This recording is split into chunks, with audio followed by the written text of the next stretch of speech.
Hai, Assalamualaikum warahmatullahi wabarakatuh. Alhamdulillah rabbil alamin. Wassalatu wassalamu ala asyrafil anbiya'i wal mursalin wa ala alihi washabihi ajma'in. Subhanaka la ilma lana illa ma 'allamtana innaka antal alimul hakim. Rabbi shrah li sadri wa yassir li amri wahlul 'uqdatam min lisani yafqahu qawli. Amin. Amma ba'd.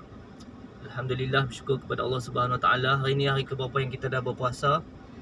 Baik, hari ini bila masuk bulan berpuasa, macam-macam ujian yang kita nampak, macam-macam ujian yang kita lihat, macam-macam ujian yang kita dengar.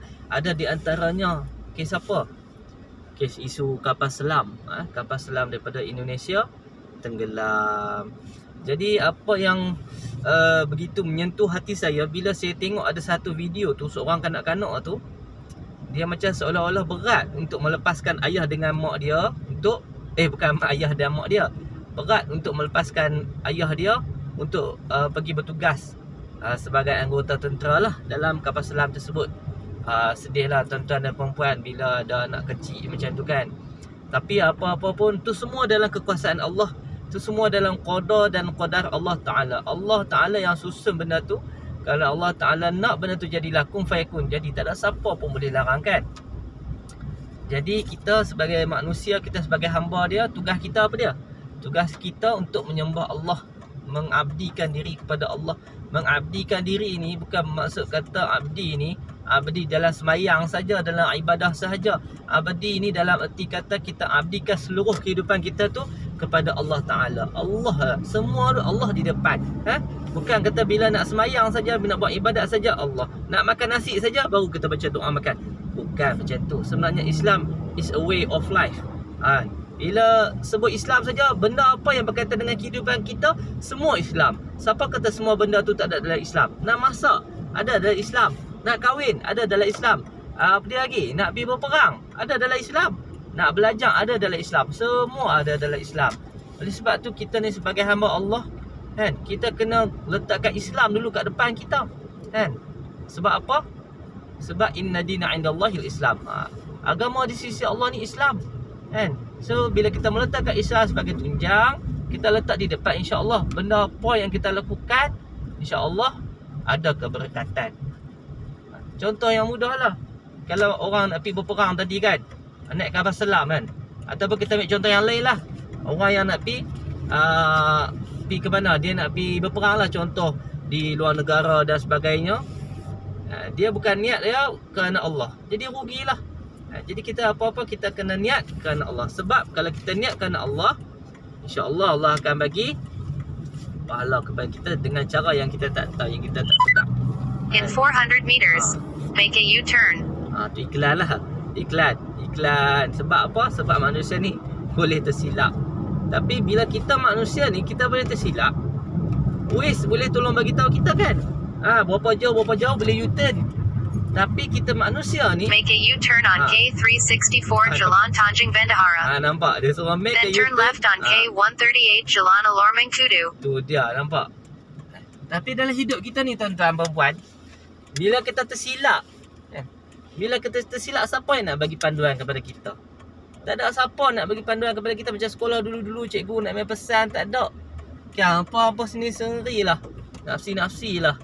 Oleh sebab tu, macam mana kita nak pastikan diri kita ni tak terlepas daripada landasan agama?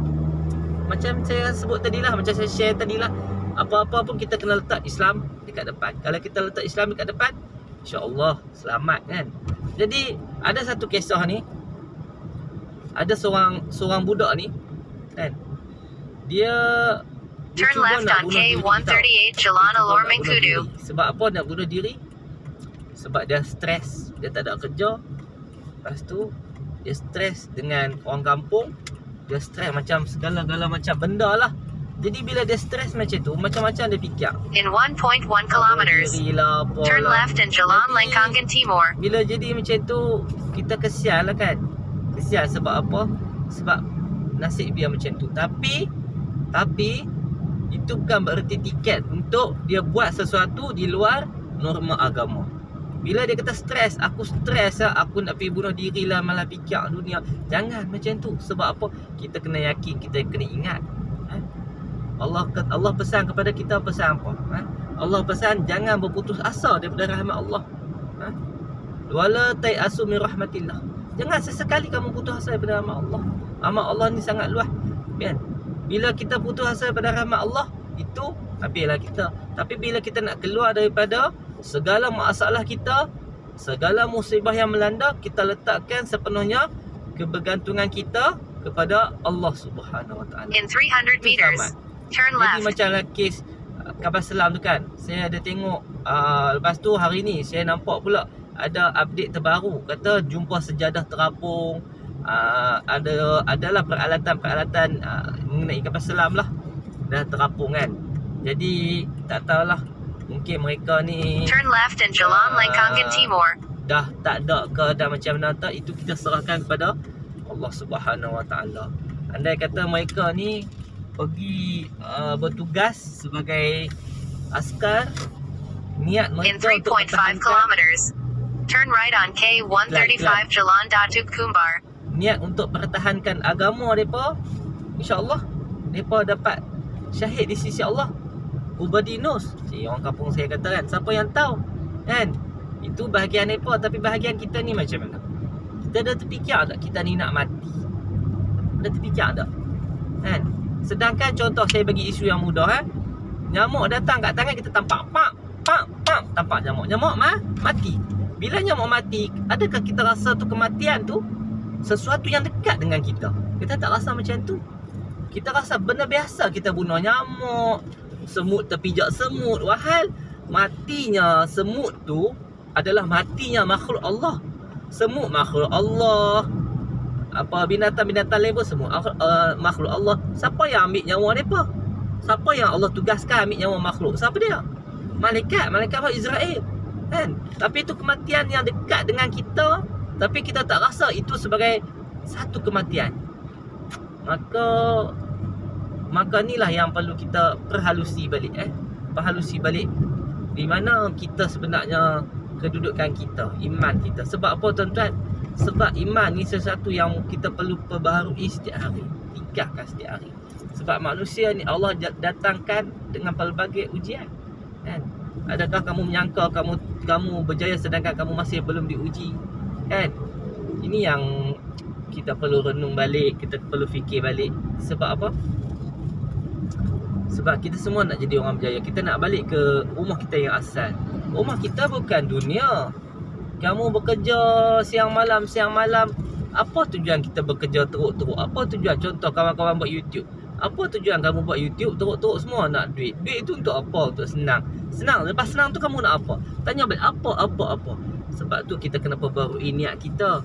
Kita nak buat apa-apa sahaja benda sebab kita nak dapat manfaat di akhirat kelak. Buat YouTube dapat duit, boleh share kebajikan dengan orang, share kerja-kerja baik dengan orang. Macam tu tak apalah. Tapi kalau nak YouTube sekadar nak duit, nak boleh jalan-jalan seronok, boleh beli barang baru, saya rasa lah ini pendapat saya lah, sia-sia lah. Sebab itulah macam saya kata awal, saya kata tadi, apa-apa yang kita nak buat pun kita kena letak agama nombor satu. Kalau tidak rugi. Macam Imam Nawawi rahimahullah ta'ala pesan kepada kita dalam kitab Allahu Akbar, saya lupa lah. Tapi bahasa Melayu dia kitab hadis 40 lah. Dalam hadis 40 ni Imam An-Nawawi rahimahullah ta'ala dah letakkan beberapa panduan hadis-hadis terpenting lah. Antara hadis-hadis terpenting yang pertama sekali apa dia? Innamal a'malu binniyat. Hadis pasal innamal a'malu binniyat. Maksudnya innamal a'malu, setiap perbuatan pekerjaan itu berlandaskan kepada niat. Ada niat dia.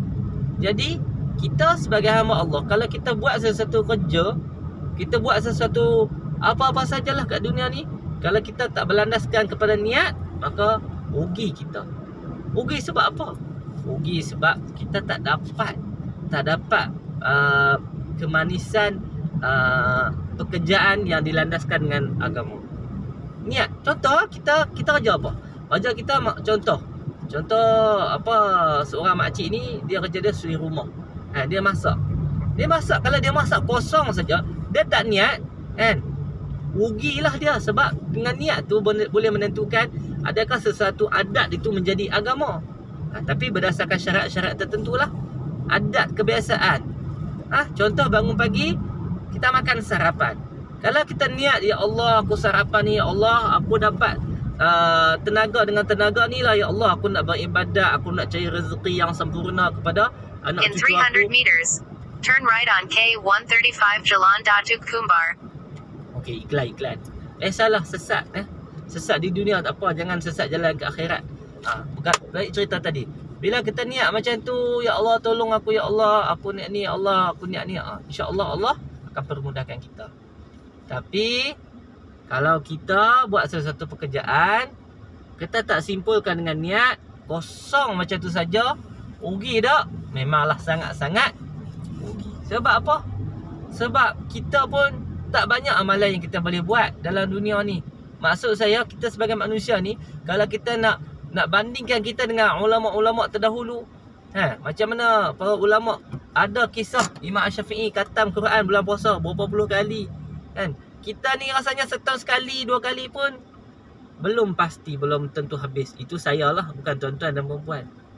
Jadi kita cuba perbanyakkan ibadah kita dengan cara kita tersendiri. Kita nak buat macam mana? Kita jadikan setiap pekerjaan kita tu pekerjaan yang mempunyai hasil, yang dilandaskan dengan agama. Nak bawa kereta, baca doa dah. Bila nak bawa kereta, kita niat, ya Allah aku nak pergi sana, ya Allah aku nak bertugas, nak cari rezeki halal, aku mudahkan urusan aku. Macam tu saja. Kan? Jangan jadi orang yang kita buat sesuatu tu tanpa ada manfaat. Contoh kisah apa? Ada kisah, tuan-tuan semua boleh ingat lah masa kita kecil-kecil dulu. Kita belajar kisah apa? Kisah seorang ulama, wallahu a'lam, ulama ke, seorang yang warak, yang zuhud ke, ulama lain warak lain, zuhud lain. Ada seorang ni lah, kita bagi seorang pakcik ni lah, kita kata macam itulah, senang.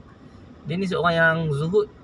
Zuhud, apa maksud zuhud? Zuhud ni, zuhud merendah diri, kan, warak, beragama, buat ibadat, kan. Kisah ni saya dah lupa dah, tapi kita boleh ambil manfaat lah.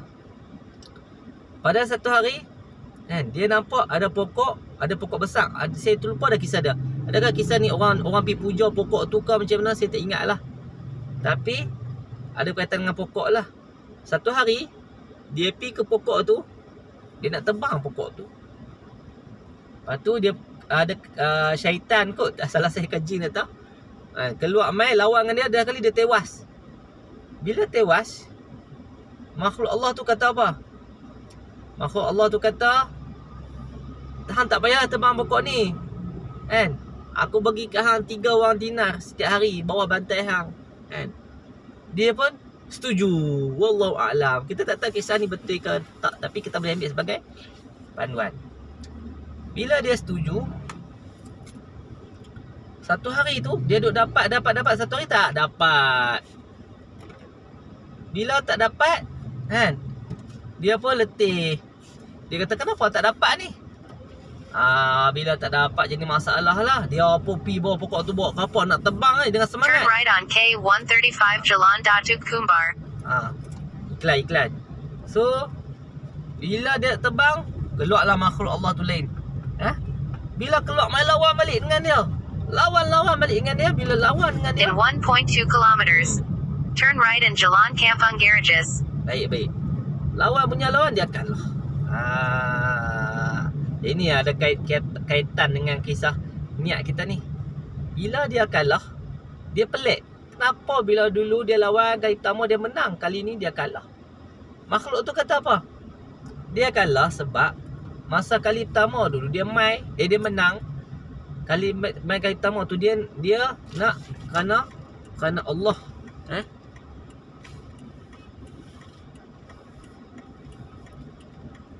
Kerana Allah. Ini kereta ni pun nak pergi mana ni? Dua lane ni tak boleh ni, 2 lane. Biasalah jam ni, jadi tak boleh lah. Masalah pula. Okey, dia nak pergi tebang pokok tu kerana apa? Kerana Allah. Sebab apa? Orang mensyirikkan Allah. Orang main menyembah pokok tu. Jadi bila jadi macam tu, niat dia nawaitu lillahi ta'ala, kerana Allah, memang dia nak ni lah, kan? Nak buang pokok tu. Bila jadi macam tu, Allah tolong dia lah, kan? Allah bagi kekuatan kepada dia. Dia. Wih, banyak lah pasal malam sini pun. Lagi saya kena main dengan motor lah. Saya jalan-jalan tengok dengan motor. Jadi kali pertama dia menang. Bila kali kedua pula, tengok-tengok dia mai, Dia nak ni pokok tu, dia nak tebang pokok tu. Apa niat dia? Dia ingat niat dia sebab apa? Aku tak dapat duit tadi. Mana duit yang hang janjikan kepada aku? Tak dapat. Bila tak dapat dia marah. Maka bila dia marah tu, niat dia tu apa tuan-tuan? Niat dia tu sebab tak dapat duit. Main nak tebang pokok niat sebab tak dapat duit. Maka makhluk tu katalah kepada dia, sebab itulah kamu kalah. Kan? Jadi apa pengajaran yang kita boleh ambil daripada kisah petang ni? Pengajaran yang kita boleh ambil daripada kisah petang ni, apa-apa pun kita nak buat, kita kena perbaharui niat kita. Niat kita tu, niat penting. Kalau orang nak semayang, tapi Allahu Akbar dia tak niat, boleh tak? Tak boleh, tak sah. Sebab benda apa pun ada niat. Puasa, tiba-tiba kan, kita orang Islam ni tiba-tiba esok dia tak puasa, dia tak niat lah kan. Tak niat sampai ke berbuka, kata, aku tu lupa niat lah. Sah tak pahala dia punya ibadah dia? Sebab apa? Sebab tak ada niat. Jadi benda yang niat ni bukan boleh kita buat main-main. Kita kena niat. Tapi bukanlah berarti kata niat ni In 300 ada meters, banyak turn right. Ada khilaf juga. Khilaf macam mana yang kata khilaf tu? Contoh kita ni orang Melayu ni, kita kata kalau kata nak semayang kena niat usolli fardhu zuhri 4 rakaat adaan makmuman lillahi taala. Allahu akbar. Lepas tu sebelum tu kena sebut pula saja aku solat zuhur 4 rakaat. Tapi niat yang sebetulnya ni ya lintasan dalam hati. Turn right in Jalan Kampung Garages. Dalam hati. Kita dah tahu dalam hati, ya Allah aku nak semayang, ya Allah 4 rakaat, bukan ikut imam. Allah akbar, dah cukup. Tapi panduan yang ulama sediakan kepada kita tu untuk memudahkan kita sebenarnya, untuk memudahkan kita. Sebab itulah In 500 meters, turn left. Sebab itulah diletakkan kepada kita kena niat dalam bahasa Arab. Lepas tu bagi panduan pula dalam bahasa Melayu. Inilah tuan-tuan. Dalam pun ya Allah. Maklum. Tahu nak keluar macam tu je Pak Long. Ya Allah. Kalau kena tadi kan, Naya Pak Karim. Itulah pengalaman yang kita boleh ambil sikit Kita kena ada niat lah. Kena ada niat. Yang ada kita niat, insya-Allah kita selamat. Okey, setakat tu yang saya boleh share yang kisah kapal selam tadi tu. Turn left in Jalan Seraya 2. Then turn left. Kita kena doalah kepada Allah. Doa kepada Allah semoga mereka yang dalam kapal Islam tu Allah Taala angkat dan Allah Taala make a U-turn on Jalan Seraya 1